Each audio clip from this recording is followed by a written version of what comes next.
Props to this guy for doing this. I got to give him credit. I'm more into this than you are. I kind of love that a guy's dreaming like this. I feel like I can rule the world. I know I could be what I want to. I put my all in it like no days off. On the road, let's travel, never looking back. So we just did this other intro. Mike's got screwed up. We're going to do it again. We could say what we said even faster, though. We're talking about the stuff that the startups that we're investing in. I actually put it into a format.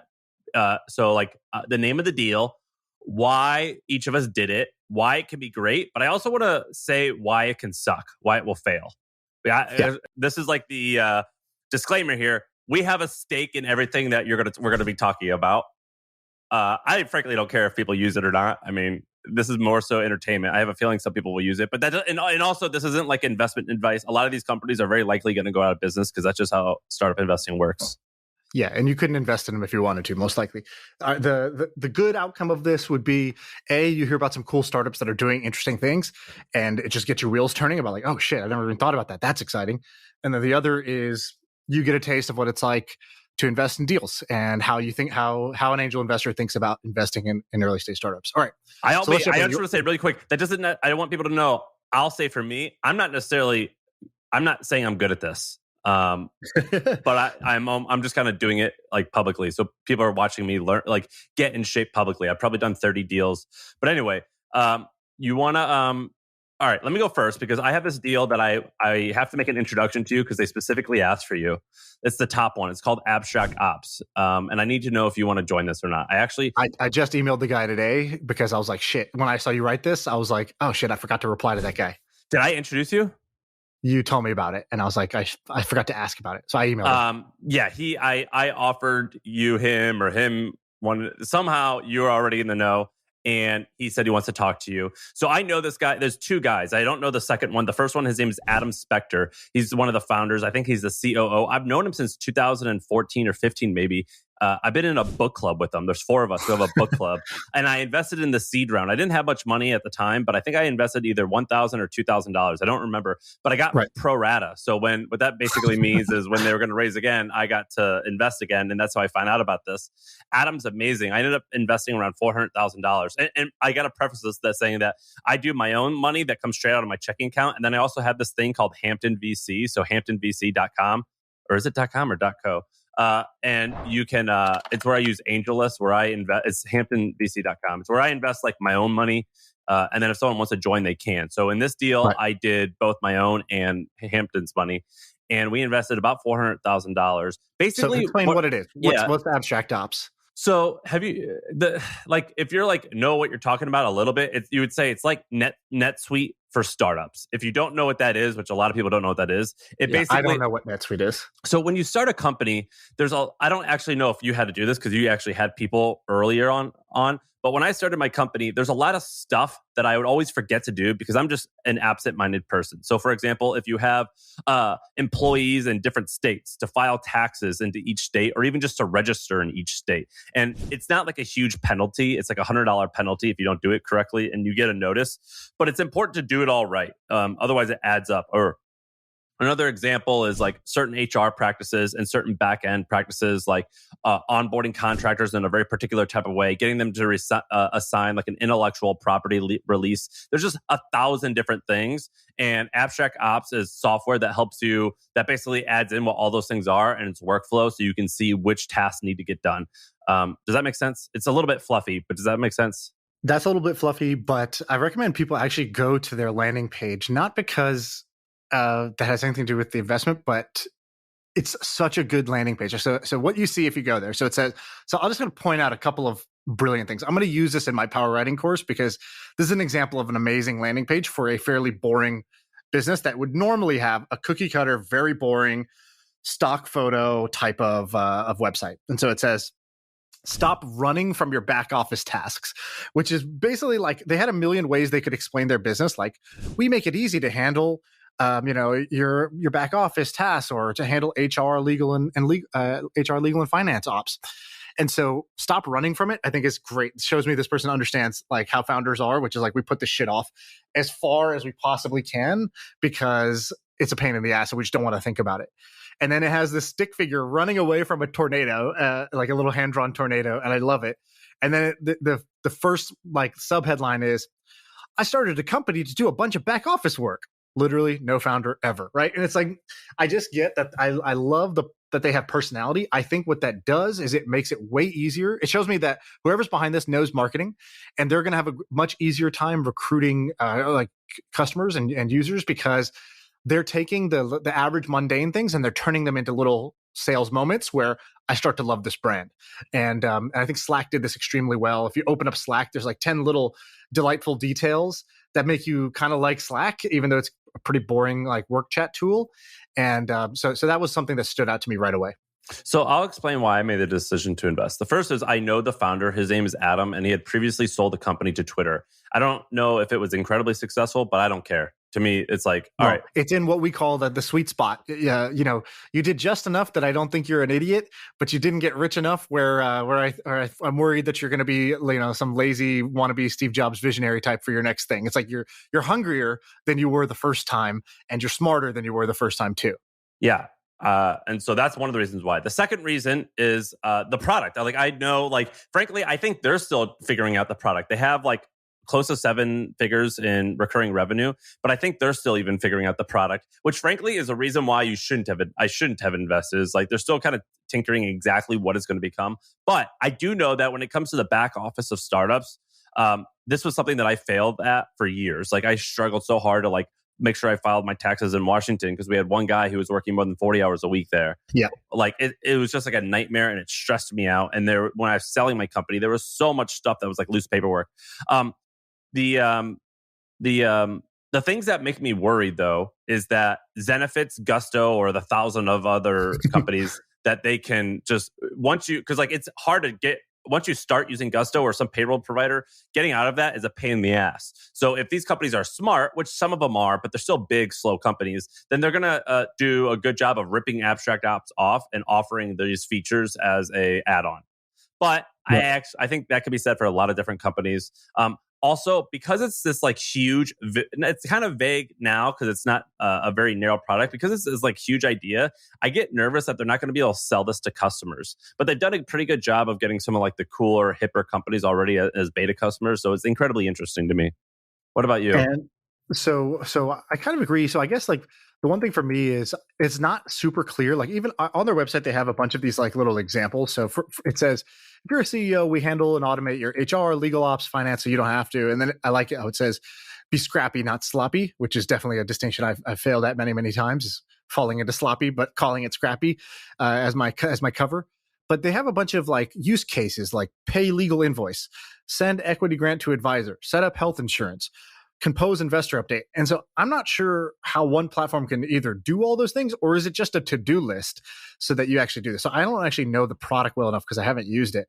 But I would say that's one challenge, is it seems like it's trying to do a whole bunch of things, which means it's either a very generic horizontal tool or it's a complicated tool. Which one is it? I think it's going to be a complicated tool at first. That said, I think that a company like a NetSuite, which is QuickBooks. Yeah. NetSuite is like that, but plus a lot more. Right. And what I've noticed is that particularly being at HubSpot, once I can if you can be a good enough salesman and get someone to start buying your shit, it's incredibly easy just to start selling them more and building more stuff on top of that. And I'm hoping that's what we can do with abstract ops. And one of the kind of question marks here is this automated, or are there just humans in the back end that are helping do all this stuff? A little bit of both currently. Currently, a little bit of both. But so I think that's the question: is can they get it to be more software than humans so that it scales better? Are you going to invest? We'll see. I want to actually use the product because I'm guilty of this. Like I said, so I have a company that my personal company that back office is kind of sloppy, is kind of a mess. Our QuickBooks, I don't want to open any of those tabs. I don't want to open Gusto. I don't want to open QuickBooks. It's something I choose to avoid. I'd rather put it off until shit breaks, and then I know it's too late. But fuck, I hate thinking about this stuff. I only want to think about growth if I can. And so I actually think I would be a potential user for this. And so I'm going to use it, and I'm going to see, is this magical for me or not? And that'll be the make or break for investing, which is always the best. If you are the customer, it's way easier to invest than things that you're guessing about. Tell me about one that you're excited about. All right, I'm going to tell you about one called Jar. So I think I emailed you this deal because I think you should do it. But what is it? So Jar is, you know that app Acorns? It's like kind of a big fintech app. Didn't Acorns they is go like, public? I don't know if they, I think they're like SPACing or something like that. They're like they're like over $1 billion valuation. And what 2.2. Acorns, the genius there was like, you would buy something and they would just be like, hey, do you want to, it would just tell you up front, do you want to be a saver? Okay, you want to be a saver. Great. Well, here's why we can make it easy for you. You don't have to think too much. When you buy Starbucks and your bill is, $3.23, let's just round up to 4 and we'll just round up the savings and we'll just deposit that. And look, over time, if we just keep rounding up, you'll save. That's how it started, at least. And it was a pretty clever idea. People like that. And so what these guys are doing is they're taking the Acorns model and tweaking it a little bit, but they're doing it in India. And so here's what I like about it. Most apps, when you want to go invest, it's like you download some fintech app and then you got to like link your account. So you got to deposit money. And then it's like, great, what do you want to invest in? Or how do you want to set this up? Do you want to do a mutual fund? Do you want to do an index fund? Like, what do you want to do? And it's like, shit, I need knowledge now. And then it's like, hey, by the way, you can't just start investing right away. Like, we have to verify your identity. So like scan your driver's license, hold it up to the screen, with a nude photo and whatever else, right? There's like all these steps that go into just getting started with any investing app, because that's the law. And what these guys figured out is this used to be called Spenny? No. Are you sure? Yeah, I think they're. I don't remember Spenny. They didn't mention that, at least. It's called, their URL was like changejar.in. And so what they were doing is they were like, look, the average person in India is. This was like their story. They were like, I got my job when I was 21, like most people, but I didn't start saving anything or investing until I was 30. And when I was 30, I was like, oh shit, I want to like buy a house sometime and like I want to get married and like, oh, I really should start doing adult stuff. And so he's like, that lost decade between 20 and 30 is like a huge difference in your net results if you had started saving earlier. Like, everybody's seen these compound savings charts where if you start at 21 versus 31, you end up with millions of dollars more because you've been able to like save for an extra decade, and even in small amounts. And so what they said was, how do we solve that problem? How do we get you to start investing at 21 instead of 31? And what they did was they're like, we're going to simplify the shit out of this. We're going to simplify it where in 45 seconds, you can have your first investment done. I said, well, how do you do that? And they said, well, here's the thing. In India, everybody believes in gold. And I know this because my family in India has like gold shops. They like sell jewelry and whatnot. And gold is like the thing. If you ask a mom there about stocks, they can't tell you a single thing. It's not even stocks is not like a big thing there. But everybody has like a gold set of jewelry as their like safety net. That's crazy to me. And like if we ever have to flee, we're just going to grab the gold and we're going to run. And like this literally happened in India where there's like where Pakistan and India split up. So people literally did have to flee. So it's like kind of baked in that way.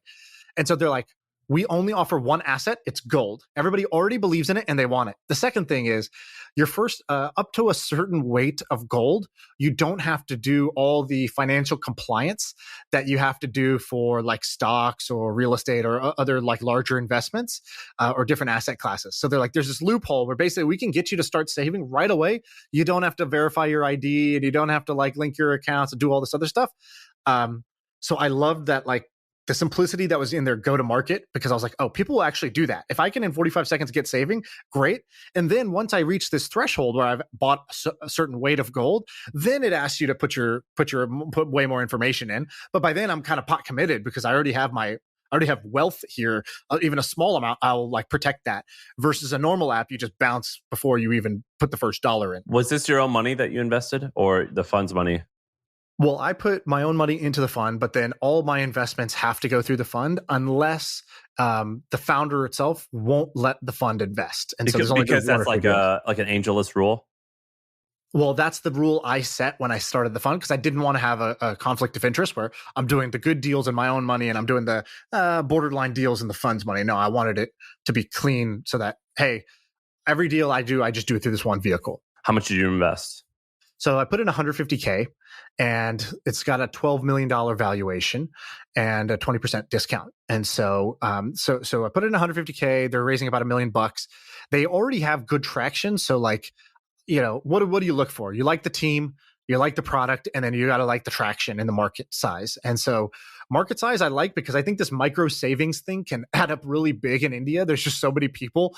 And so like their average user after I think like 2 or 3 months has saved $300 already in the app, US dollars. And so that's like pretty significant for a very early, like just putting micropayment after micropayment in, of just rounding up your expenses, or just automating and saying, every day I want to put in 50 rupees, which is like, whatever, $1 or less than $1. And so it's like, every day I want to put in 50 rupees, and because my goal is to save up enough where I can pay for my wedding, in 5 years. And so it kind of like sets the goal, and then it says, great, you should put in 75 a day. And you say yes. And then India also has this crazy thing. I don't know if you've heard of UPI. No. So basically the country, like, how like in the States you have like every bank just kind of has their own clunky software, and there's different payment, you can use Stripe for payments, you can use something else for payments. And there's no country level payments rails.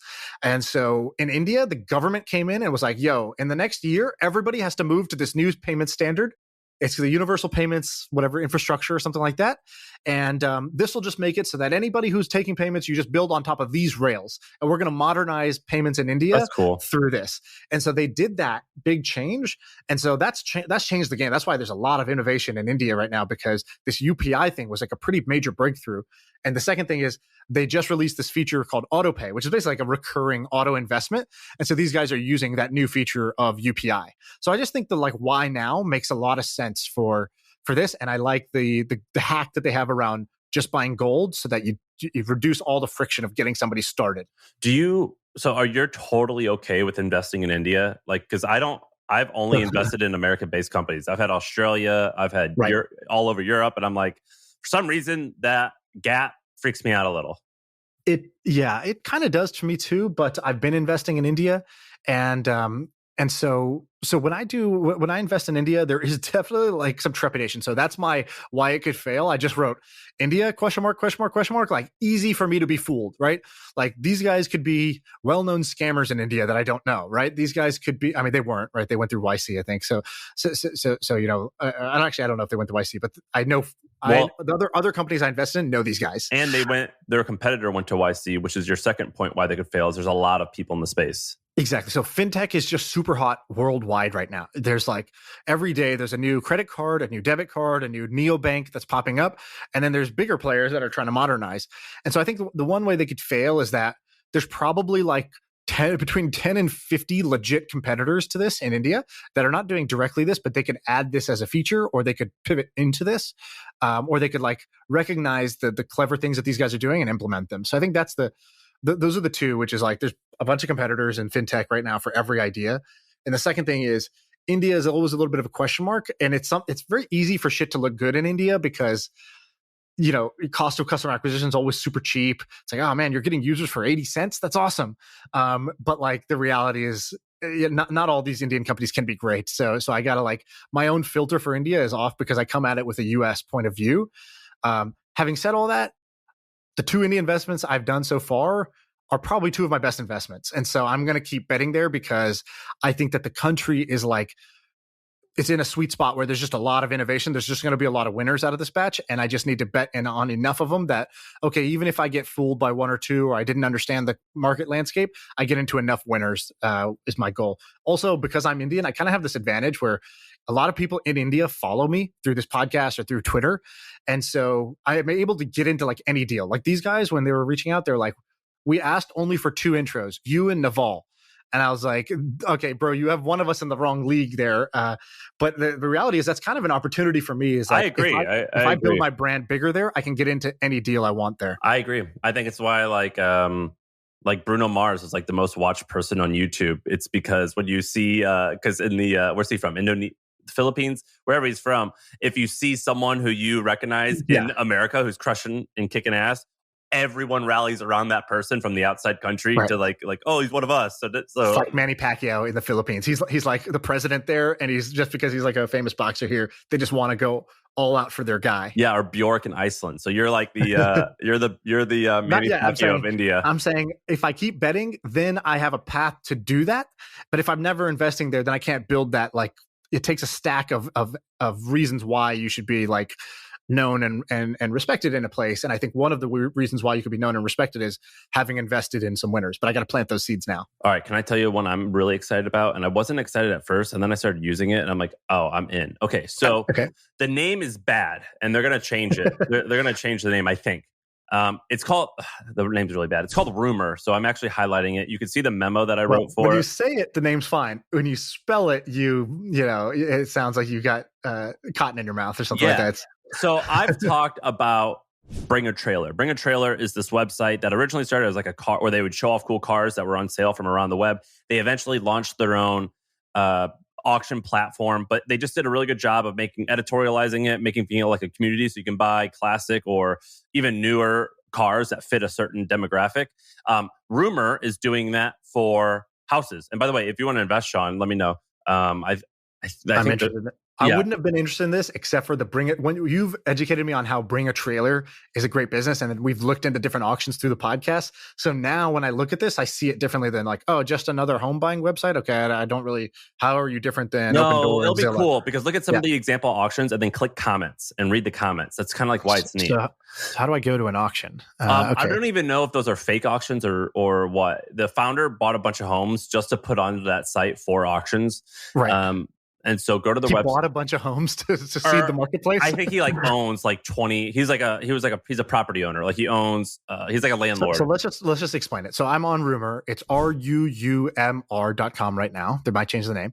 So I go. Washington looks to be the only market that's open. So I'm there right now, and I'm just looking at this for the first time.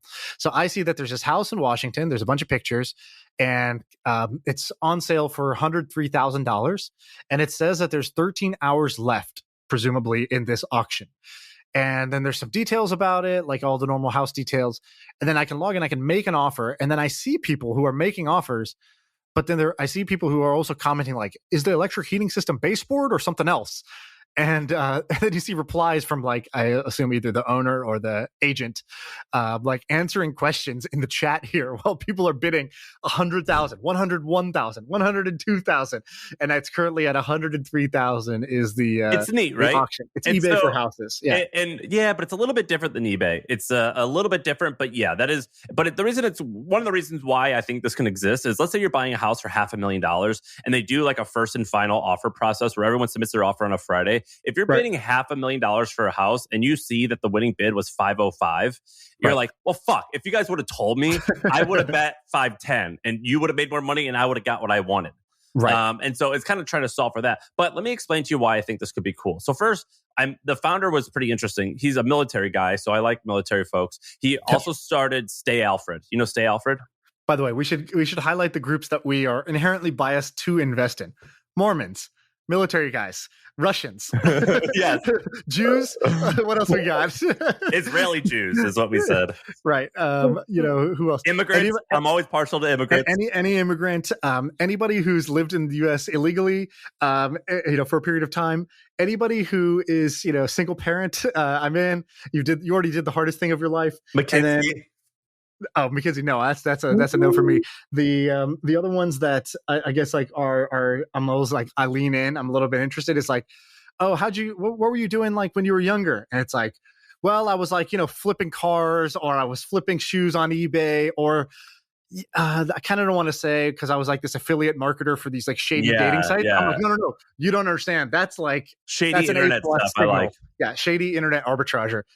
So this guy started Stay Alfred, which was like Sonder. It's like a competitor to Sonder where they would like rent out entire buildings and then sublease them for work travel. Got to $100 million in revenue, raised $60 million, crashed and burned and went out of business. And you know what?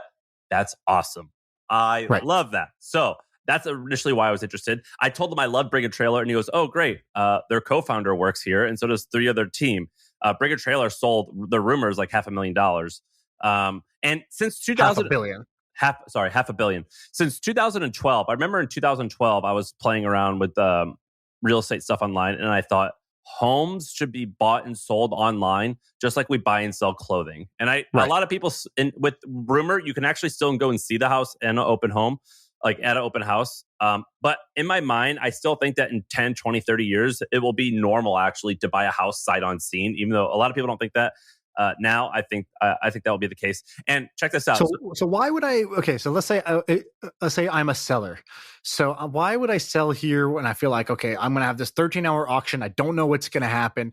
Do I have to take the offers, or do I can just reject all? Yeah, you can have a reserve. Okay, great. And then is it because I think I'm going to get a higher price, or because I save money through the fees, or what's the reason I choose this over like traditional listings? Yeah, the higher price. That's the goal. Higher price by creating like a. And do they take the same fee as like a normal 5% or whatever agent fee? They take less, because what the problem with real estate is the agents are still like integral, like they're still very important to the industry. If you cut the agents out, then like the agents are gonna be like, oh, fuck you guys, I'm gonna badmouth you, I'm gonna make sure no one ever uses them. So they actually get the agent in on the deal, and they just like make the agent's job a little bit better and a little bit easier. Right. And so we'll see if it works. But let me explain two things. First is we invested along, and the reason why I was intrigued is all of Stay Alfred's competitors, this guy's whole company, all the CEOs, all invested in this company. And I was like, that's kind of an interesting signal. Right. If your competitors respect you, like, I'll bet on your next thing, that means something. Yeah, and they were all real estate guys. So this is still related to that business. So I was like, that's intriguing. Second, so I invested, and then I get a call. Jordan calls me, the guy who's starting this. He goes, Adam Newman just put $2 million in. I was like, fucking A. Got it. Like, I think that's pretty good. I think that's a good sign. Why is that a good sign? Because some people would think that's a bad sign. No. First of all, like, I'm not saying what Adam did is great. I frankly don't even know the entire story, but I'm pretty sure. He's the founder of WeWork, who like kind of like whatever, did a bunch of shit and ended up walking away, kind of like drove the company into a weird spot and was accused of a lot of things. And then he walked away, pretty wealthy as part of his agreement to leave. And my thing is, Adam Newman, regardless, let's say he did a lot of bad stuff. Let's say he was unethical. Let's say all that's true. I'm not saying it is, but let's just for argument's sake say it is. He still built something huge and amazing in a very short amount of time and has access to all types of stuff and sees all types of stuff. So I think if he's interested, it's a good right. And then why can they fail? I think if they execute this poorly, it's gonna be bad. I also think that I put it could be if they raise too much money. I actually don't think that's going to be the case. I think they have to this company's going to have to raise a ton of money. What can make this fail? I don't know. Maybe if Zillow offers this. Well, also, I think it's a new behavior. And anytime you're betting on a new behavior, that's like the risk of it failing is that like maybe people won't want to buy the house sight unseen, or maybe people won't want to sell the house in this way. They want their hand held through a traditional process because it's the biggest asset in their life, and they don't want to risk it, which is traditionally why homes have been bought one way. You can buy this. You can go. This is not entirely sight unseen. Right. But yeah, it's a new behavior. There's a lot of new stuff about it. But my thing was like when I was doing the math, I'm like, you don't need that much volume to build something quite large. And once you have the home on there, you can upsell like property assessment, or what's it called? Inspections. I think you can upsell a lot. I just thought it was interesting. I think you could do closing.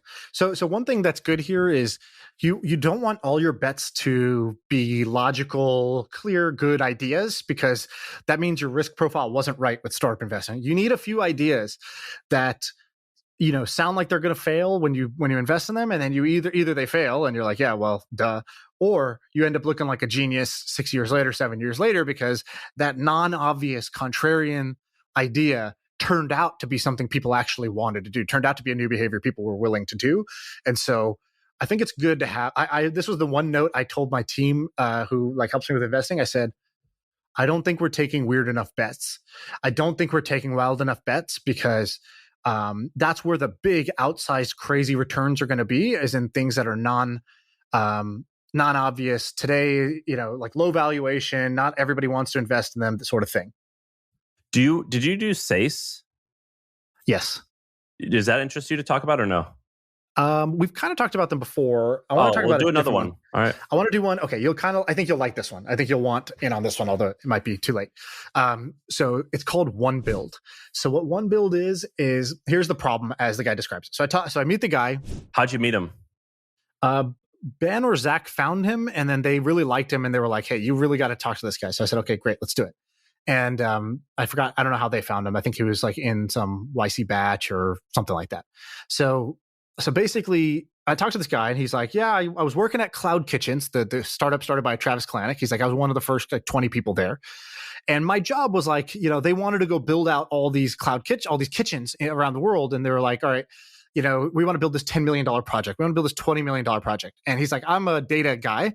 Like my background is like data science. And they were like, look, we need you to like be intelligent about how we're going to like plan out these builds. We're trying to spend this much this year. It's a big number. So like help us out with the data side of building out. So he's like, all right, no problem. How hard can it be? And he goes into it and he's like, okay, great. So we have this, let's say we're doing this deal and we're trying to build out this kitchen in Seattle. And the estimate is like 10 million, but like it could be plus or minus like 4 or 5 million. And that's a pretty big difference. Like if it's 15, it's different than 10, which is different than 6. So like, which one is it? And the guys were like, well, like it depends. Like it depends on what? He's like, it depends on the cost of construction. And he's like, okay, well, what does that depend on? And it all comes down to like one of the biggest variables is material costs. So there are many ways that your construction costs can go out of whack. Like if you don't get the permits in time, and so it gets delayed, labor, errors. But one big one is materials. And so what he was like, okay, well, how hard can that be? Like, let's just figure out the material cost and let's just spec it out. And they're like, no, it doesn't work like that. Like, here's the spec, here's the plan, like a construction plan. And now to cost this, you need to hire a cost estimator. And what they do and what you would do if you wanted to do this yourself is there's this book that gets printed once a year, which is like, this is like the blue book of like what all materials cost. Like if you want a 3-foot piece of lumber, it's going to cost you this much. But like, as anybody's seen, especially during COVID, like material costs, like lumber has like had huge amounts of variance. I don't know if you've seen this, but like, yeah. Like, a truck carrying lumber is like right now it's like a truck carrying bricks of gold. It's like if you robbed that truck, you would have like so much value right now because lumber was so expensive. And so he's like, the problem is that there's no real-time data. He said, so that's what I decided to leave and go build is basically an API that will give you real-time material pricing for construction. So all you do is you upload what your construction plan is, and then it basically gives you an accurate real-time cost of it. And then if that's changing over time, you'll see how it's changing week by week, day by day. And companies who are building, I don't know any of the companies, but companies who are building construction companies who work in the construction business who are designing stuff, they will use OneBuild software to integrate with their software, so it says in real time how much this is costing. Exactly. So basically, you upload your construction plan, and they're selling straight to the B2B. Company. They're selling to the builder and to cost estimators who do this as their job. It's like, hey, here's a way to do your job faster. But I think over time, my sense is that over time it eliminates the need for cost estimators as a profession. But I think the main thing is if you're a contractor, if you're building your own project, you want to know what are my real costs going to be, and you want to know how those change over time. And then if we swap this out for this, how does that change our pricing? And then the other thing is, let's say you're a contractor, you had to go bid for a job.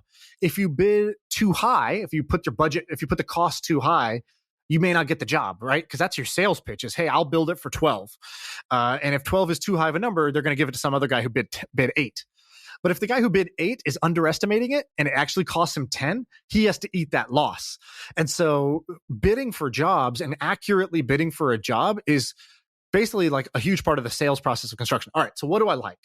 I like that this problem seems real. I talked to a few people in real estate and they were like, yeah, of course, this is a huge problem. Just the material cost for construction is twice the amount annually of all of e-commerce. So it's like humongous market. It's like it's a $1 trillion plus market of just just material construction costs. And smart guy, I like their approach. I think they're kind of like the leader in that space. It doesn't seem like they have a ton of competition. Like I don't think, like what I was saying before about micro saving apps or credit cards. It's like there's 100 of those startups right now. I don't think there's 100 of this startup. And then they already have some traction, right? They have 7 figures of ARR already booked. And so I invested in this thing in their Series A. And I think there's also a big idea that I like, which is after you cost it for them, after you say, oh, here's your estimated cost for this, you could also just add a buy button down the road and then be like, cool, purchase all those supplies and actually build a marketplace where suppliers can sell the supplies through their thing because the person's already they already have their invoice basically ready to buy. This is amazing. The thing it can fail, right? So why would I hesitate? First, the valuation was higher. So it was like at a over $50 million Oh my valuation. So I put in 100K. I don't own a big piece of this, but I want it in rather than being on the outside. And then the second thing is, I think construction is a pretty old school industry. It's all pen and paper. Like that $1 trillion of material purchasing is all done just through pen and paper offline right now. And so bringing it online can be a brutally hard thing to do. I'm looking at Metaprop. I'm seeing who all invested in these folks. I think maybe I know some of these people. Who's leading this Series A? I don't actually know. I don't remember off the top of my head. Wow. This is sick. This is great. I think this is a cool one. If they're still raising, I would talk to them in a heartbeat. My fear about this, like if I had to say what the downsides are, is can you easily replicate this? I don't think so, because what they're doing is not just the app that says, great, upload your thing and get your cost. It's like, where does that data even live? So this is like, that company Climate Corporation that basically, what they did was they basically organized all the agriculture weather data. Sold for billions. And basically what they offered to hey, farmers, here's all, farmers and others. It's basically we took this unstructured offline data and we made it structured and online. So for example, they're first taking all of the materials and they're turning them into SKUs. Like if you've ever done e-commerce, a SKU is just if you're at a grocery store, a Hershey's chocolate bar, that's one SKU. And then a Twix bar will be another SKU. And the large Twix bar is another SKU. So basically they took every thing you can buy in construction and they're turning them all into SKUs first. So that's the first step. Then they have to get the price feeds. Okay, how are we going to get real-time price data on all these things when prices vary from supplier to supplier, vendor to vendor? And so then they have to do that.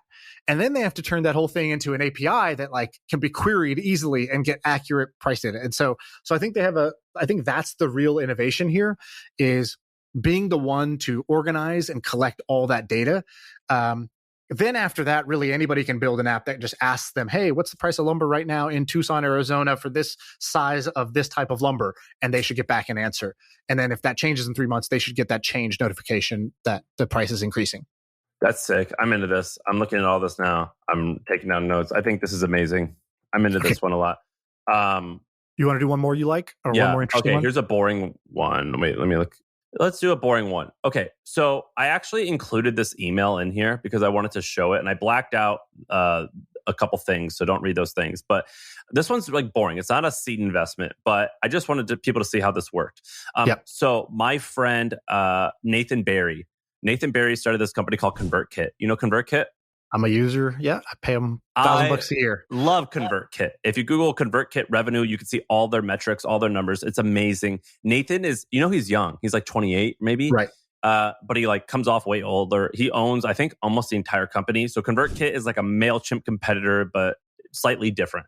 It's hard to explain unless you're an email marketing nerd, but it's just like MailChimp. It's just like HubSpot. It's just like a lot of these companies, but geared particularly, I believe, towards bloggers. And he has grown the company very steady for a bunch of years. And he asked me if I wanted to buy some secondary at a 7x multiple. So their revenue is 28 million and he's raising at 7x that. What's that? I don't even know. 300? 200 million. $200 million. I invested. I invested $50,000 of my own money. And the reason why... I would do that in a heartbeat. Yeah. Well, you want to? Yeah, I do want to. That's great. It's a no-brainer. All right, I'll make an intro. Hold on, let me write this. I know the guy, but yeah, I didn't know he was doing the intro so I get credit. Yeah. So he owes me one. So the way that it worked was, he goes, Nathan emailed me about a week ago. He goes, funny story. After you and I talked on how secondary liquidity works on my podcast, I guess I could say his name. Dharmesh heard the episode. Dharmesh is the founder of HubSpot, who's going to be on in a few days. Heard the podcast, and he reached out saying if he could buy X worth of shares directly from our shareholders. After surveying former and current teammates who hold stock options, we're putting together a secondary round at 7 times ARR, and we're looking to raise 2.5 million in total with 2.05, so 2 million already committed. ARR is 28 million. Net revenue is 27.3 million, which is up 34%. Revenue churn 3.8%. Customers 36,000. Profit this year 11%, 12% profit. He sent me that email, and I just said, here's what I replied. I go, how will I get liquidity? He goes, I'm either going to keep buying more companies, and then I'll go public, or I'm going to do more offerings in the future You to could sell. sell. Yeah. And I go, great, in 50,000. Right. Yeah. And so here's my thinking. My thinking is I mean, it's just super safe, right? Like the odds of this going south are under sub 5% easily. And so this is my safe bet. So to me, this is not so the way that I'm doing my net worth is 1% of the vast majority, let's say 95%, is in index funds. Boring. 5% is going to be in angel investing. And this is considered private equity, I guess. But it's not angel investing to me. Right. And but so it's more of the boring stuff. This goes in your boring stuff budget. yes, but it's not quite boring. Like I can't sell it overnight, but I know Nathan. He's trustworthy. He's ethical. He's amazing. I've been asking to invest in him since he started the company. Right. And so I put 50 grand of my own money in this, and this is going to come this is coming out of like the boring pool. What do you think about this? You like this? I like it a lot. Yeah, I think that this is a really defensible, stable company. There's a lot of people that are super interested in email software. There's like bigger companies, and then there's like the Substacks of the world that are trying to do things. But I've used all their products. ConvertKit is the best product out there of this batch. Once you're hooked on it, it's hard to stop paying. In fact, I told my team, I was like, "Hey guys, our ConvertKit bill is like two to $3,000 a year. Like we should isn't there like a free thing that will just let us do all this? I feel like email software is everywhere." And then sure enough, they go kick the tires of a bunch of different things. They're like, we can switch, we can get it cheaper, but we're going to give up X, Y, and Z. It's like, well, X, Y, and Z all seem like the important things. I don't want to give those up. And so I think he's built a very steady business that, today I think ConvertKit could sell for more than 200 million. I think if he wanted to sell this business today, he could probably sell it for somewhere like 30 to 40% higher than that. That'd be my guess. And it's just going to keep growing, I think, 25 to 35% a year. And there's a world compounding. I can see Nathan being the type of guy, and a lot of people say this, but I actually believe if he told me this is what he wanted to do, he was like, I think I'll run it for 25 years and try to grow it 25% every single year through buying different companies. I'd be like, oh, okay, cool. I believe you in. Right. And I believe you're going to try that, and I believe you're capable of that. And we see pretty much every major like creator economy deal, and they're all just like you. I think you're sick of creator economy at this point. I'm very sick of it. There's just so many creator tools and creator economy startups, and honestly, most of them are not very good. It's like there's more funding in the creator economy startups than there is like actual revenue in the creator economy right now. So there's like this. I don't know, overhype in that space, but this is this is a real business in the creator economy, right? This is like independent creators use this as their like backend for sending emails to their audience, bloggers and newsletter folks. And I think that there's a lot of room to run. Like the thing I would do if I was him is I would go into the ClickFunnels market. I think ClickFunnels is a bigger company. I think ClickFunnels does over 100 million a year. Yeah, but their churn is shit. Their churn is shit, but I think as a upsell, I think there's a lot of people who use ConvertKit that also create landing pages and try to like sell stuff. And I think that ClickFunnels is actually one of the better products for doing that, even though it's real janky. It's very effective at actually converting people, and I think that that's the way I would go with this as a route to getting bigger. But yeah, I think this is a pretty safe bet. Well, I already made an introduction, Nathan. It's in your inbox. Awesome. You want to do one more? Yeah, let's do one more. Okay, I have a crazy one. Yeah, I have a crazy one. Actually, can we talk about that other crazy one that you were telling me about? Let's do that one. Okay, so Cam, his name's Cam. I had this guy reach out to me because he was a volunteer at HustleCon years ago. And I've always stayed in touch with him. I love Cam. He's a nice guy. And I thought he would always go places. He emailed me like a week ago or 5 weeks ago, like maybe a month ago. And he's like, I got this idea. I'm going to build a world fair. And you and me, Shaan, are way different. Immediately I said, nope, I'm out. Like I was never even entertaining this. Explain, because I didn't even really know what the World Fair is. So explain what that even means. I'm going to build the World Fair. You do it, because it's I'm just not imaginative or smart enough to understand these things. You go ahead. So, and actually, if you can link the memo in here, because I think it'll be useful to talk about. But basically, what I understand is the World Fair is an event that has happened like 70 years ago and then 20 years before that or whatever. It's sort of like the Olympics. It's basically this world scale event. And in the same way that, the Olympics, every 4 years it happens and it goes into some country and it some city and it like takes over the whole city and it brings like tons and tons, millions and millions of tourists, and so the previous World Fairs. So here's the previous World Fairs. So Seville, 1992, had 42 million attendees. Shanghai, 2010, had 73 million, and Milan in 2015 had 23 million attendees. So basically, this guy's trying to throw an event with 50 million attendees. And so that's the premise is, hey, I'm going to build this event, and it's going to have 50 million people attend. And I think I can make billions of dollars. He estimates, over $5 billion per fair that he'll generate in some combination of tickets plus additional spend when you're there, as well as the virtual live stream media rights to the thing. And and forget about the fact that the city itself gets this huge amount of economic activity when you get 50 million people coming to town. That generates a lot of economic activity for the city. So his idea is basically go city to city and say, hey, do you want this jumpstart of economic activity? Host the World Fair, put your city up and put funding up and put resources up. Let me host a World Fair here.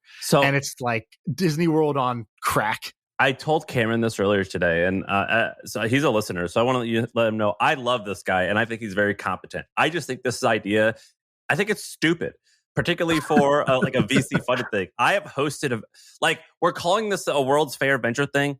This is a conference. This is a trade show. Can conferences and trade shows make money? Yeah, they can. But to start Coachella makes $100 million a year, and they've been around for 20 years now, or Lollapalooza, 20 years. Right. This is the degree of difficulty on this is at an insane level, I would say. An insane level. So that's the reason not to invest. The reason to invest is also that the degree of difficulty is insane, and the person behind this is insane, and it's going to compete against nobody. And it's sort of this. What do you mean against nobody? There's tons of these. This is what who's trying to do this. I mean, Web Summit did something like this. Dude, do you want to compete against the Olympics? What happened to the Olympics last year? Yeah, that's the thing. Who is competing against the Olympics? Nobody. It's like when Elon goes and competes against NASA. It's like nobody else is competing against NASA. Sure, there are. There's a Commonwealth Games. There's World Championships in different sports. There's all types of stuff. Nobody entrepreneurial. Nobody who's trying to do it for capitalism. Basically, nobody's trying to make a profit. There was one person, Ted Turner. He launched the what did Ted Turner launch? The Goodwill Games. Yeah, did that work? Did it not work? What do you know about that? I don't know if it made profit, but I know that it was a thing. He invented it because he needed programming for his TV station. For TV stations. Yeah, I believe it was called the Goodwill Games. Anyway, no, do they work? Yeah, they don't not work. It's kind of like does the American pageant work? It kind of probably makes money. It's like an annuity. It kind of works every year for 40 years, and it does only okay. So what's your criticism? Is your criticism that he's not going to be able to do it at the scale, or that even if you do it at the scale, it's not going to make that much money? It will never, ever, ever happen at that scale. I'm just saying that, look, and this is me saying someone betting my own money. I'm not willing to bet my money that it will. I'm willing to bet my money that Cam will do many amazing things. I just think it's literally this is against physics. I think do you know what I mean? So the most relatable version of this is the Summit, right? So the guys who created Summit, and then they bought the mountain, and they're doing that. I think that's sort of the closest analog that I know and I've personally seen. And it's not a good business. As that was not a great business. It's a horrible business. It was nowhere near. Well, okay. Why are you saying it's a horrible business? They ran out of money multiple times. It doesn't make a profit. The event part, or are you talking about the mountain part? The event, both, all. What are you talking about? Ryan will tell you firsthand. Ryan made all of his money selling trade shows and ads for a real estate newsletter and trade show business. That was a killer business. Then they invested it in this other thing, and it was just okay. Would you want to have invested your money? This boggles my mind. I have only a few dollars to pick between X, Y, and Z. This doesn't even come up on the I'd rather go all in on abstract docs. Just give me some boring ass software that's just going to make money for 50 years. So I agree with you from that point of view. If I'm going to invest, I'm not personally going to invest in this, but I think from his point of view, from the guy who's building this point of view, I don't know. You could be, if you're a lunatic, you can do some kind of amazing things. You can really exceed like where others have gone. For example, I know Patty who started Web Summit, and You know him? That's cool. What's he like? awesome guy. Like, should be the whatever of Ireland someday, prime minister, president, or whatever they have over there. He's amazing. He's a really amazing guy. But at the same time, if you are trying to build a huge conference, you're going to approach it very differently than trying to create a world fair, than trying to create like an Olympics. And so I think it is really not that much harder. I think maybe it's harder, but it's not that much harder than pulling off what Patty did over 7 years at Web Summit. The good thing with Web Summit is he was able to iterate. So he was able to start super small. Like, oh, great, I got 100 people to come to Ireland for this conference. And the next year I got 1,000. Next year I got 10,000. And then I get 100,000. Like, he was able to step it up. Whereas I think with the World Fair thing, there's no like tiny World Fair, I don't think. So I'm not sure, how he's going to possibly do this. His two phases are: phase one, host 25 million guests. Phase two, host another 25 million guests. I don't want to. I gotta say, props to this guy. Is he like young? I hope he's young. He's 26. He. Props to this guy for doing this. I got to give him credit. I'm more into this than you are. I kind of love that a guy's dreaming like this. I also think it's insane and slightly impossible. I bet you don't put your money in it. I will not put my money into it, but I did put my money into something slightly crazy. Also, I put a very small amount. I put 25K into which is like below what I would invest in any other startup, into a guy trying to build a startup city. So, but I think that has better odds of succeeding than this World Fair idea. Yeah, because you have rent every month. Yeah. Well, so can I talk about that real quick? I know we're late for the other thing, but basically what this guy's doing. So we've heard about startup cities. Balaji came on this podcast and he kind of said, I think the 2010s were about crypto, and I think the 2020s are going to be about startup cities. Balaji also invested in this. So it's this thing called Praxis.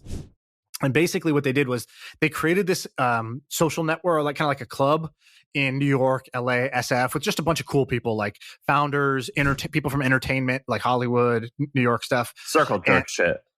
Yeah, just like, Soho House type shit. And so they host cool parties. So they've just been hosting cool parties. And then basically they were like, awesome, we have this seed community of dope people.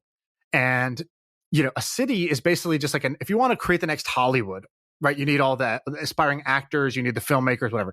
If you want to create the next Silicon Valley, you need the VCs and the entrepreneurs and the engineers to build stuff. And so this guy's premise is basically like, if you're going to build a new city, you need to have a network effect of dope people who want to be around each other. And so he's been curating this community for a while. And then they're going to the like Mediterranean, and they're going to these countries like, hey, Croatia, can we get like a piece of land that's ours? Like, give us this land for free. That's beautiful land by the ocean, and let us come up with our own financial regulation, rule of law. And we're not going to do Croatian law. We're going to do our own law, and like just give us total sovereignty. And in exchange, you own a piece of equity in this land, and we're going to bring like the best American cool kid talent to this like this startup city, basically, to come live here. And then basically it's a real estate company that's just building buildings and renting out the office space and all the residences to the cool kids. Theoretically, I'm into this.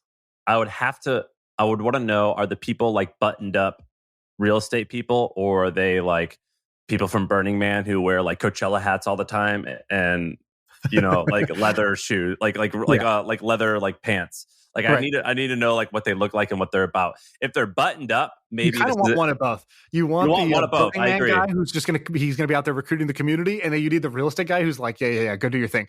Let me actually set this thing up so that this works. Right. So, and by the way, on their website for Practice, Cameron Weiss from the last company, he's a member. He started blogging about the World's Fair on March 16, 2021. I linked it to you. Yeah, he's a member. That's the kind of dreamers you'll get in this community. So I put a small amount of money into it because I'm just really interested to learn. And like, this is a wild idea that I think the portfolio has to have some wild ideas. It cannot just be like things that are easy to understand and easy to like imagine working, because I think we'll miss out on the large outlier winners. So, all right, pimp your. Can people still sign up for your rolling fund? Yeah, go to AngelList, just type my name in, and then you don't even need to email me. You can just subscribe to my rolling fund, and then I'll email you, so you can invest with me. We have about $4 million a year. We invest across about 30 startups. And for me, I don't do a rolling fund. I have a syndicate. If you go on to AngelList and type in it's called Hampton VC because I used to live on a street called Hampton, not because I'm from the Hamptons, but hamptonvc.com. If you just go there and then just click learn more, you'll get taken straight to the AngelList page and just click apply. And then whenever I have a deal, you just are notified and you can invest or not invest. It's up to you. And Sam's memos are dope, so you should go subscribe. Well, thank you. By the way, everyone's saying great stuff about power writing. Oh, yeah. They love it. I'm putting my heart into it. I was too embarrassed if it sucked, so I really, really tried. Well, everyone's saying great things. Sarah's class is going live soon, but they're saying great things about it. All right, we'll talk to you soon.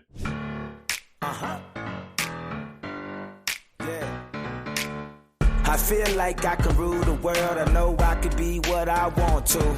I put my all in it like no days off. On the road, let's travel, never looking back.